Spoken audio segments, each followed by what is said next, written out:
నిజామాబాద్ జిల్లా తెలంగాణ యూనివర్సిటీలో విషాద ఇప్పట్లో ముగిసేలేదు. అయితే సమావేశానికి హాజరు కావద్దని ఈసీ పాలక మండలి సభ్యులకు వీసీ రవీంద్ర గుప్తా సర్క్యులర్ జారీ చేశారు. విశ్వవిద్యాలయాల చట్టం ప్రకారం పాలక మండలి సమావేశం నిర్వహించే అధికారం తనకే ఉందని రవీంద్ర అంటున్నారు.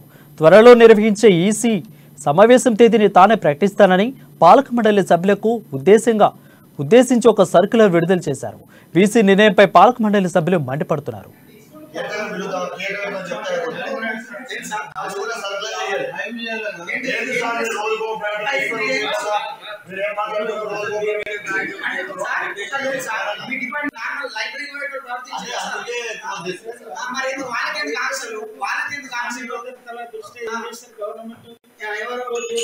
అంటే ఇట్లా యాక్షన్ అనేది కదా సార్.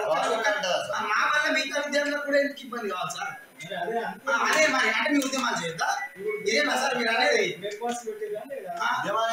కాదు అంటే చెప్పాలి, బ్రేక్ఫాస్ట్ పెట్టండి, లంచ్ పెట్టండి.